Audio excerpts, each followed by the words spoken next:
Okay students, once again today is Monday. आज हम फिर उस पर चर्चा को आगे बढ़ाते हैं। आपको याद है कि हमने वर्ल्ड हिस्ट्री के सिलेबस को 6 पार्ट में बांटकर और उनके बीच चेंजेस को पकड़ने का प्रयास किया है। हमें ऐसा लगता है कि निश्चय ही आपको एक प्रिपरेशन में एक न्यू अप्रोच देगा, और न्यू अप्रोच है द स्टडी ऑफ चेंजेस, और आप इस न्यू अप्रोच को पकड़ने का प्रयास करेंगे। फिर एक बार मैं रिपीट करूं, हमारे स्कीम के अनुसार ऐसा क्या है, हमने इसको 6 पार्ट्स में बांटा। वो पहला पार्ट हमारा सिलेबस से थोड़ा सा बाहर का था, राइज ऑफ मॉडर्न वेस्ट, जिसमें हमने थोड़ी सी एंशिएंट यूरोप, थोड़ा मिडिवल यूरोप, थोड़ा सा मॉडर्न यूरोप मीन्स की राइज ऑफ मॉडर्न वेस्ट, जिसमें renaissance, reformation, commercial revolution, mercantilism, इन सारे टॉपिक से आपको परिचय कराया था, उनका रिलेशनशिप जोड़ के बताया था, ताकि 18वीं सेंचुरी से होने वाले आपके सिलेबस के आरंभ, जिसे आप कहते हो इनलाइटेनमेंट, उसको आप समझ सकें। और फिर हमारा ब्लॉक नंबर 2 शुरू हुआ, जहाँ से हमारा सिलेबस स्टार्ट होता है।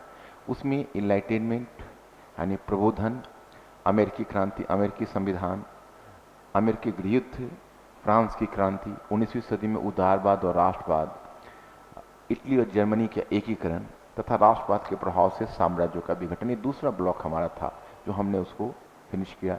फिर हमारा तीसरा ब्लॉक है, जिसमें मैं थोड़ी सी झलक आपको दिया, औद्योगिक क्रांति, इंडस्ट्रियल रेवोल्यूशन और इंडस्ट्रियलाइजेशन का विभिन्न क्षेत्रों में प्रसार, समाजवाद और मार्क्सवाद, साम्राज्यवाद और फर्स्ट वर्ल्ड वॉर का ऑरिजिन। तो यहाँ तक आके हमारा थर्ड ब्लॉक हुआ। चौथे ब्लॉक में हमारा topic Europe between the 2 world Wars, उसमें हमने बहुत सारे टॉपिक्स किए, Paris peace conference, Russian revolution, world economic depression यानी विश्व आर्थिक मंदी, फांसीवाद और नाजीवाद का विकास, अंत में origin of the second world war.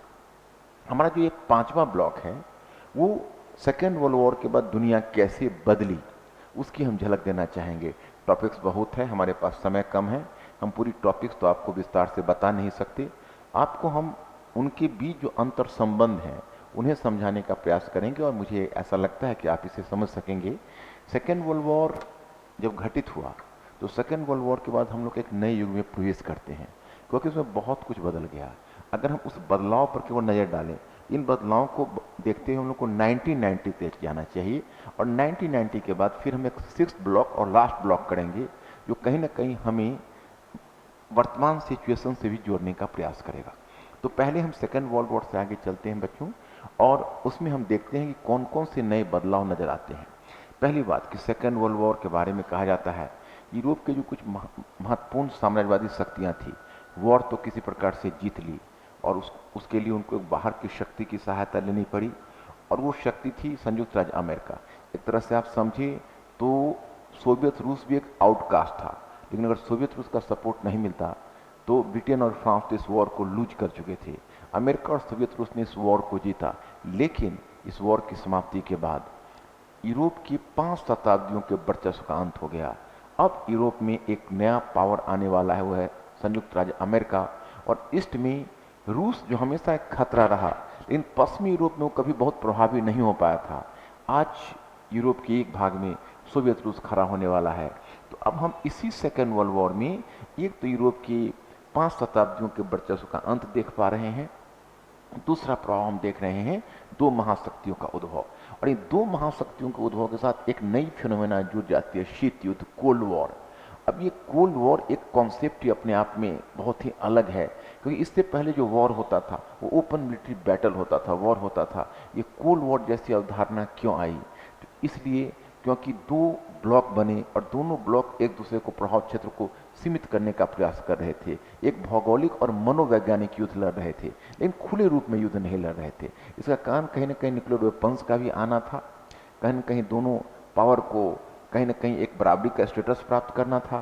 तो एक तरह का डेटांट नेचुरल एक तरह का बैलेंस दोनों के बीच नेचुरली कायम हो गया।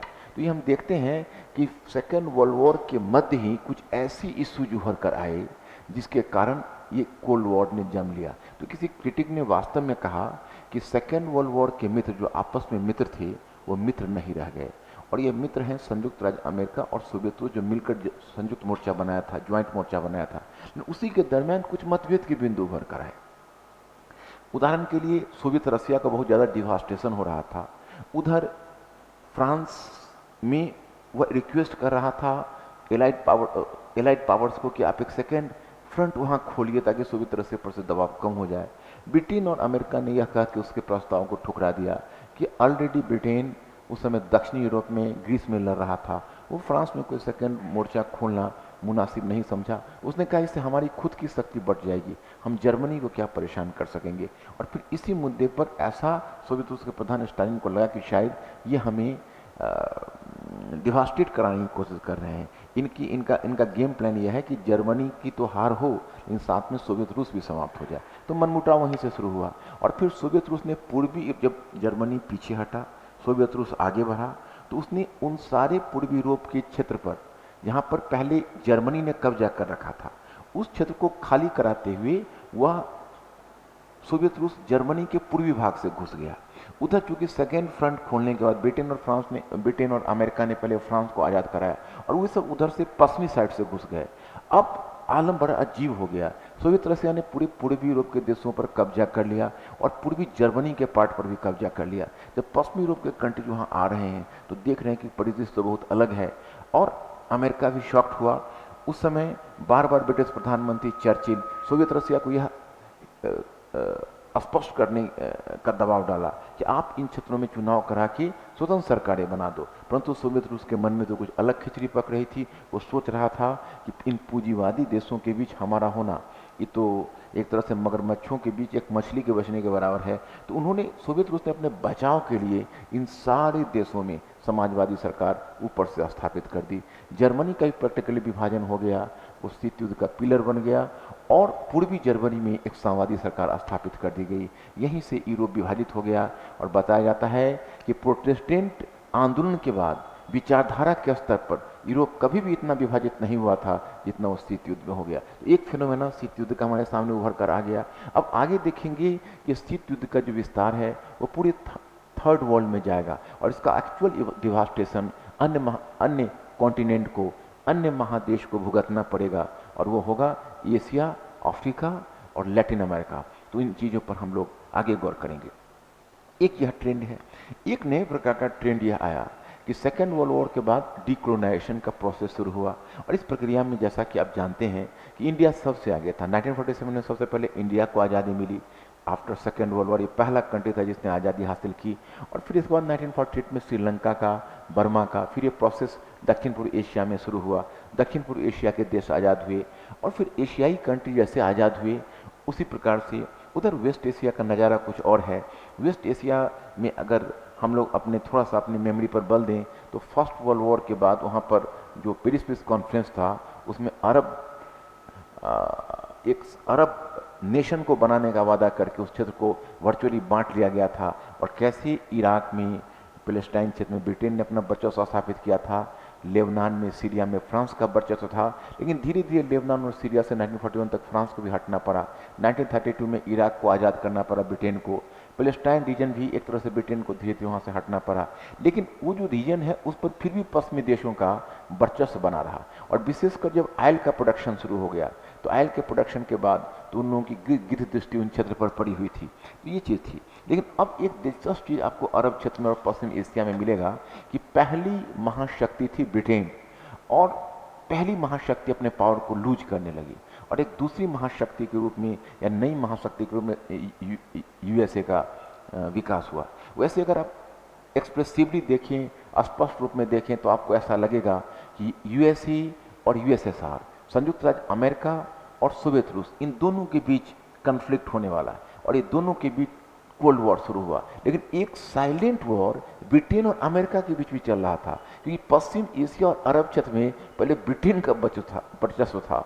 उस वर्चस्व को तोड़कर अमेरिका उन क्षेत्रों में पेनिट्रेट कर रहा था और ब्रिटेन अपने आप को लाचार पा रहा था। और आप देखेंगे यह पूरी प्रक्रिया अंत में सुएज कैनाल क्राइसिस में जाकर पूरी हो गई, क्योंकि सुएज कैनाल क्राइसिस में जब ब्रिटेन को अपमानित होकर वहाँ से अरब क्षेत्र से निकलना पड़ा और उसका सीधा परिणाम हुआ कि अमेरिका ने अपने वर्चस्व को वहाँ विस्तार कर लिया। वो पूरा कभी ब्रिटेन का इलाका हुआ करता था, लेकिन वो एक खोती हुई शक्ति था, लूजिंग पावर था।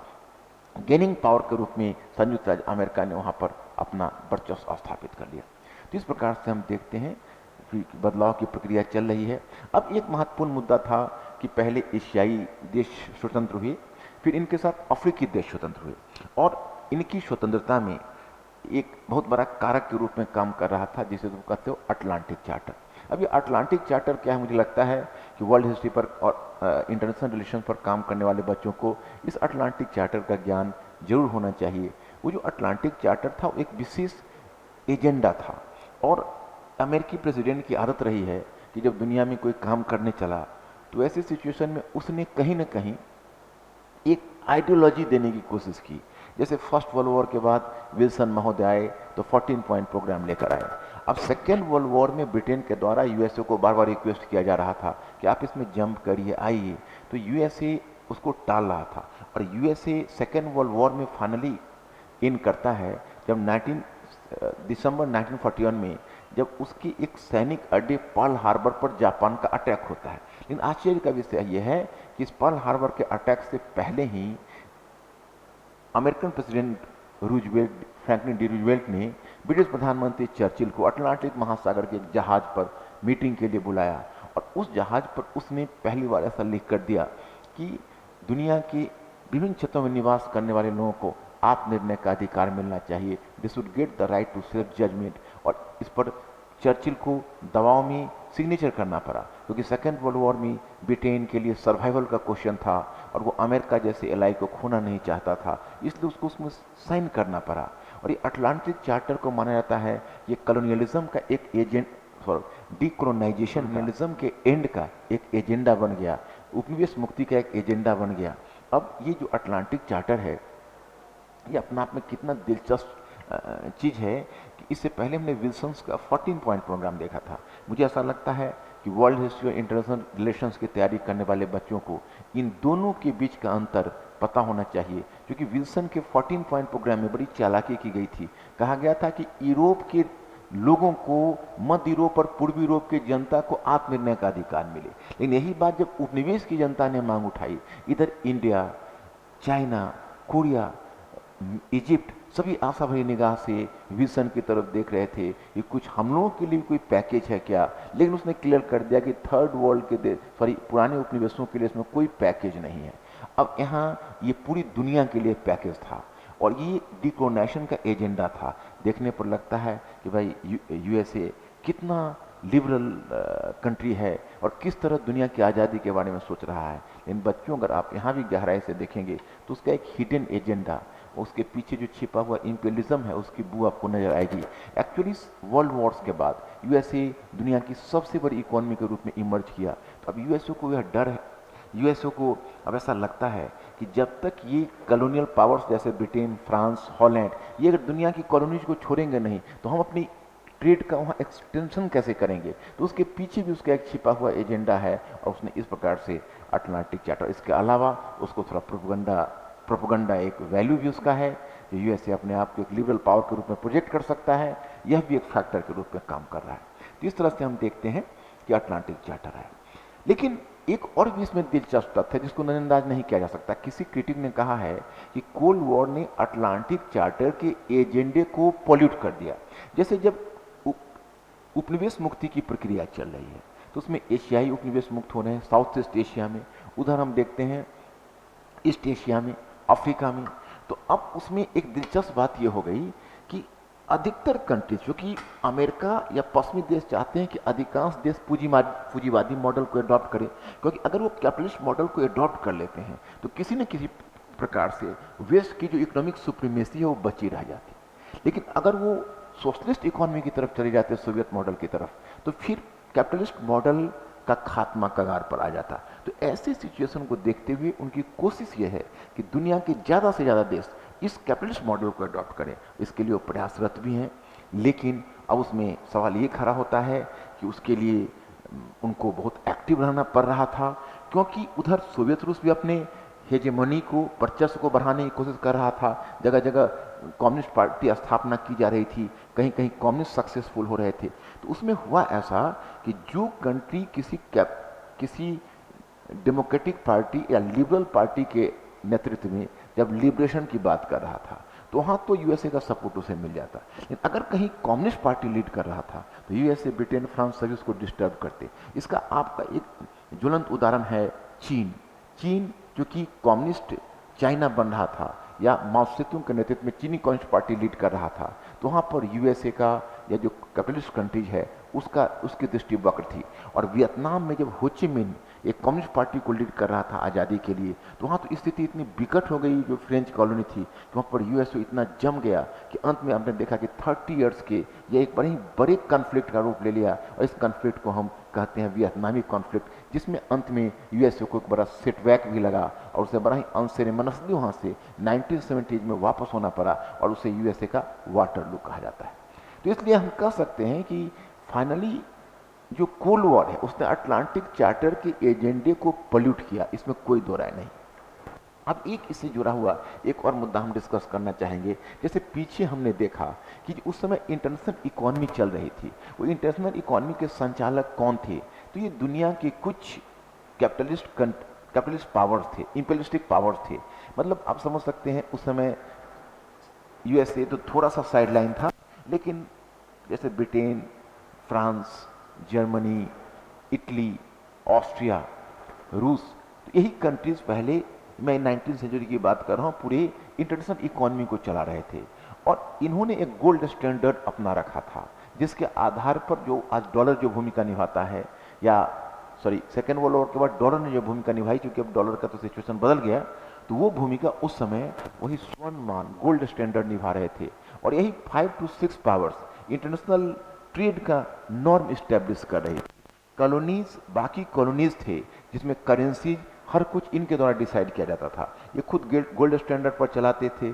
कॉलोनीज की करेंसी अधिकतर सिल्वर बेस्ड हुआ करती थी। तो इस तरह से इंटरनेशनल रिलेशंस का और इंटरनेशनल इकोनॉमी का संचालन हो रहा था। अब सेकेंड वर्ल्ड वॉर के बाद जब डिकोलोनाइजेशन का प्रोसेस शुरू हुआ, तब तो हुआ कि भाई अब इंटरनेशनल इकोनॉमी और इंटरनेशनल रिलेशंस का तो डेमोक्रेटाइजेशन हो जाएगा, प्रजातांत्रिकरण हो जाएगा। तो उस प्रजातांत्रिकरण की स्थिति में कोई किसी के अधीन नहीं रहेगा, तो आखिर ये इंटरनेशनल इकोनॉमी चलेगी कैसे? और उधर कोल्ड वॉर शुरू हो चुका था, तो उन्हें लगा कहीं ऐसा न हो कि समाजवादी अर्थव्यवस्था पूरी विश्व अर्थव्यवस्था को लील जाए, पी जाए, समाप्त कर जाए। तो एक फियर उनके मन में आ रहा था। तो इसके लिए उन्होंने कुछ इंटरनेशनल इंस्टीट्यूशंस को इस्टेब्लिश करने का प्रयास किया। उन्हीं इंटरनेशनल इंस्टीट्यूशंस में आप देखेंगे कि 1944 में आपने ब्रिटेन वुड की ट्विंस डॉटर्स के रूप में, जुड़वा संतानें के रूप में आईएमएफ और वर्ल्ड बैंक का नाम सुना होगा। एक अंतर्राष्ट्रीय मुद्रा कोष, दूसरा विश्व बैंक। अंतर्राष्ट्रीय मुद्रा कोष का काम था कि पूरी जो इंटरनेशनल इकोनॉमी है उसमें लिक्विडिटी का फ्लो होता रहे, ताकि डिमांड क्रिएट होता रहे, उसमें कोई व्यवधान ना आए। और वर्ल्ड बैंक का काम था थर्ड वर्ल्ड के देशों का रिकंस्ट्रक्शन, यानी ओल्ड कॉलोनीज के देशों का इकोनॉमिक रिकंस्ट्रक्शन। अब यहाँ भी अचानक से वो थर्ड वर्ल्ड कंट्रीज के प्रति क्यों ज़्यादा मेहरबान है? तो इसलिए दो कारण है इसके। एक तो उनकी इकोनॉमी दुरुस्त रहेगी तभी वो इंपोर्ट कर पाएंगे कैपिटलिस्ट कंट्रीज से, और दूसरा एक कहीं ना कहीं उनका ये भी है कि कोल्ड वॉर चल रहा है, तो उनके ऊपर वर्ल्ड बैंक के माध्यम से उनका थोड़ा ग्रिप बना रहेगा। और इनका जो हेड क्वार्टर है वह यूएसए में रखा गया दोनों का। जबकि अब ये थर्ड वर्ल्ड के रिकंस्ट्रक्शन के लिए अर्थ रखते हैं वर्ल्ड बैंक, तो फिर उनका तो होना चाहिए था तरीका के हिसाब से किसी थर्ड वर्ल्ड कंट्री में उसका हेडक्वार्टर बने, परंतु ऐसा नहीं किया गया। और इतना ही नहीं, बल्कि यूरोप और यूएसए ने उस समय बांट लिया, एक तरह से आपस में डिवाइड कर लिया कि भाई आईएमएफ का हेड कोई यूरोपियन बनेगा तो वर्ल्ड बैंक का हेड कोई अमेरिकन बनेगा। तो इस तरह से उनको अब एक हुआ कि भाई एक इंटरनेशनल ऑर्गेनाइजेशन की और जरूरत थी जो इंटरनेशनल ट्रेड को चला सके। तो पहले तो एक आईटीओ का प्रपोजल आया, खैर वो जिंक्स्ड हो गया, उसके विस्तार में हम नहीं जाना चाहेंगे। अंत में 1947 में गैट नामक संगठन बना, general agreement on tariff and trade, जिसका अब बृहद रूप आप WTO देख रहे हैं। तो उसमें ये संस्था बनी, इंटरनेशनल ट्रेड के संचालन के लिए संस्था बनी। ये संस्था की स्थापना हुई। अब ये संस्था को कौन कंसीव कर रहा था? इसमें दो इकोनॉमिस्ट का बहुत बड़ा रोल था। एक इकोनॉमिस्ट थे जिनका नाम था जॉन मेनार्ड केन्स, जो ब्रिटिश अर्थशास्त्री थे, जिनके बारे में पीछे भी चर्चा हो चुकी है। और दूसरा है हैरी डेक्स्टर व्हाइट, जो अमेरिकन इकोनॉमिस्ट था। इसमें मुख्य रूप से इस पर मुख्य दबदबा जॉन मेनार्ड केन्स का ही बना रहा, और उसने बड़ा ही प्रैग्मेटिक नजरिया अपनाया। वो देखा कि ब्रिटेन अब एक लूजिंग सुपर पावर है, अमेरिका एक गेनिंग है, तो उसने नई इंटरनेशनल व्यवस्था को उसने स्वीकार किया। और उसने दो चीज़ों में बैलेंस लाने की कोशिश की कि जो थर्ड वर्ल्ड कंट्रीज है उनकी इकोनॉमी को ऑटोनॉमी भी बनी रहे, ताकि उनकी इकोनॉमी को प्रॉपर प्रोटेक्शन भी रहे। क्योंकि अगर हम अचानक से वर्ल्ड इकोनॉमी को बहुत ज़्यादा ओपन कर देते हैं तो थर्ड वर्ल्ड के कंट्रीज कॉम्पीट करने की स्थिति में नहीं। इस बात को समझा। फिर उसने यह भी समझा कि इंटरनेशनल इकोनॉमी चलती रहे, इसके लिए थर्ड वर्ल्ड के कुछ कंट्रीज को भी अपने नॉर्म्स का पालन करना चाहिए। तो एक तरह से उसको बैलेंस लेकर वो चलता है और इंटरनेशनल इकोनॉमी आती है। अब ये जो बन जाती है ये संस्थाएं, तो अब कैपिटलिस्ट कंट्रीज एश्योर्ड हो गए, क्योंकि अब इतना तो तय है कि अब उनकी कैपिटलिस्ट वर्ल्ड इकोनॉमी बची रहेगी। नहीं तो जिस तरह से सोशलिस्ट मॉडल की पॉपुलैरिटी बढ़ रही थी और जिस तरह से कोल्ड वॉर का सिचुएशन था, तो उसमें उनका खुद का कैपिटलिस्ट वर्ल्ड व्यू खतरे में नजर आ रहा था। तो इस तरह हम देखते हैं कि यह भी एक बहुत बड़ा गेन था कैपिटलिस्ट वेस्ट के लिए कि इन संस्थाओं का संचालन हुआ।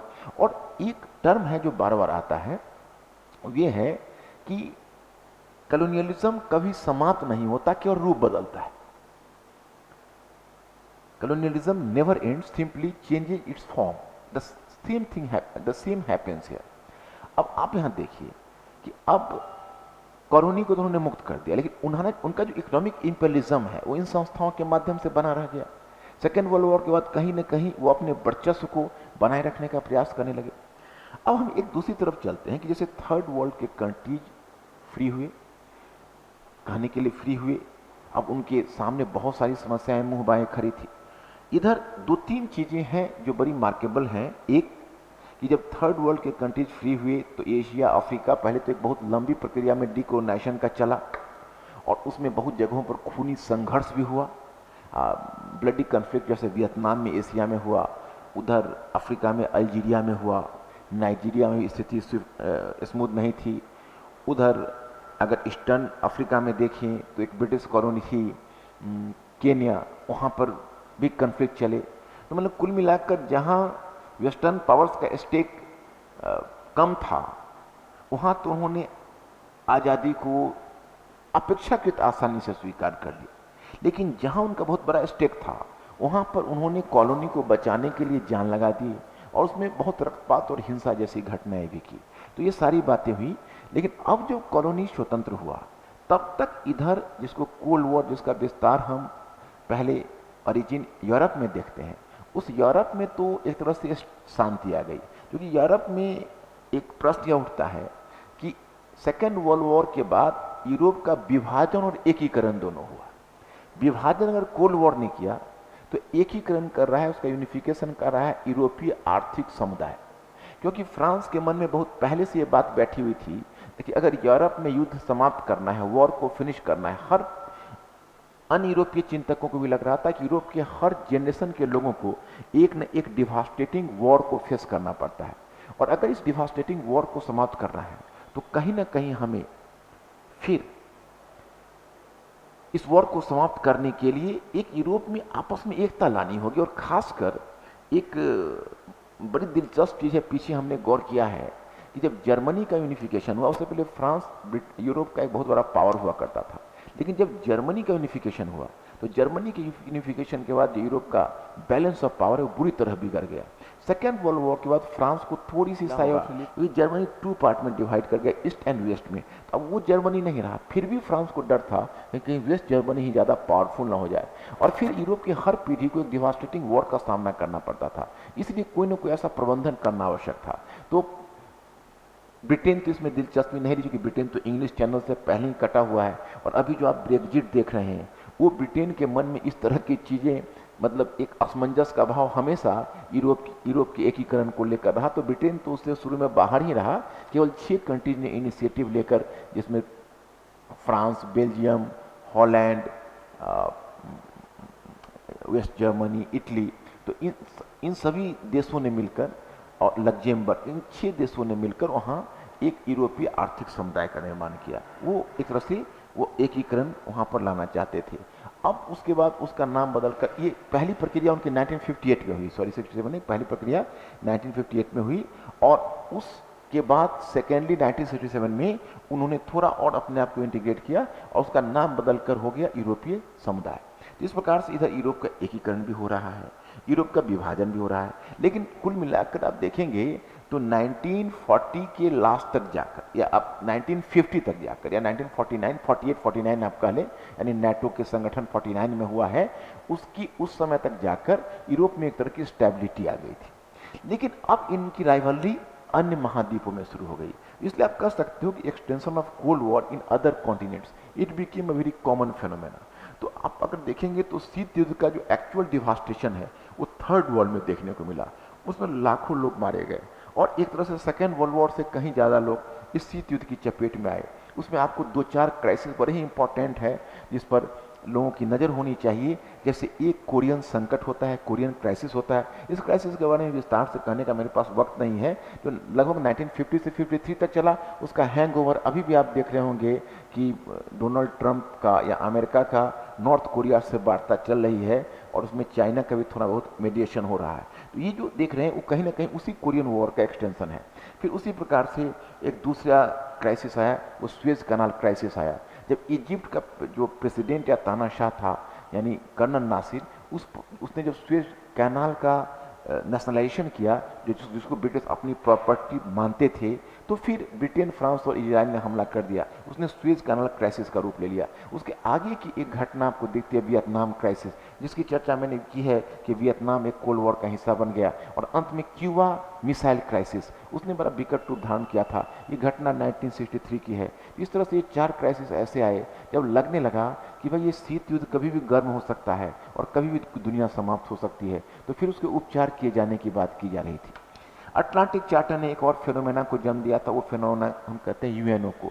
यूएनओ जैसा संगठन वहां बन गया था, लेकिन यूएनओ जैसा जो संगठन है उसने एक अस्थायी पीस लाने की योजना बनाई और इसीलिए उसमें 5 पावर्स को विशेष स्टेटस दिया गया कि ताकि वेस्टेड इंटरेस्ट के रूप में काम करेंगे। उनके लिए सिक्योरिटी काउंसिल का परमानेंट मेंबरशिप दिया गया, वीटो पावर दिया गया। लेकिन अफसोस वही वीटो पावर ने इस यूएनओ को विकलांग बना दिया, क्योंकि जितने भी वर्ल्ड क्राइसिस कोल्ड वॉर के टाइम में आते थे उसमें सोवियत रूस के पास एक ही उसके पास पावर होता था कि वह वीटो लगाकर उस प्रपोजल को डाउन कर देता। क्योंकि चाइना में एक बड़ा लफड़ा हुआ था, क्योंकि चाइना जब थोड़ा सा डिवाइड हुआ, उसका डिवाइड का भाग जो आप देख रहे हैं जिसको हम आज ताइवान के नाम से जानते हैं, तो पहले बहुत समय तक वीटो पावर उसी को मिला रहा, चीनी गणतंत्र को नहीं मिला रहा। तो कम्युनिस्ट वर्ल्ड को बचाव के लिए हमेशा रशियन वीटो पर डिपेंड रहना पड़ा। तो एक तरह से यूएनओ ने काम तो किया, लेकिन यूएनओ को जितना काम करना चाहिए पॉलिटिकल फील्ड में नहीं कर सका। वो हमेशा वीटो के कारण उसमें एक प्रकार की विकलांगता आती रही। तो दुनिया इसी तरह से बढ़ रही है। अब ये 4 दशकों तक कोल्ड वॉर चले हैं और ये कोल्ड वॉर के बीच एक दो और मुद्दा आएगा। एक मुद्दा ऑयल क्राइसिस का आएगा जो दुनिया को बदल देगा। इसके कारण कैपिटलिस्ट इकोनॉमी बदलेगी, कैपिटलिस्ट इकोनॉमी के साथ सोशलिस्ट इकोनॉमी भी बदल जाएगी। ये आगे ये मामला सोवियत रूस के विघटन तक चला जाएगा। लेकिन हमारे सामने बहुत सारे टॉपिक्स हैं और लास्ट में अब हमारा 6th पार्ट आएंगे, उसमें हम ये सबको कंक्लूड करते हुए आपको प्रेजेंट एरा की तरफ संकेत देते हुए समाप्त करेंगे। आज के लिए हम लोग यहीं समाप्त करते हैं। Thank you very much. I will see you again.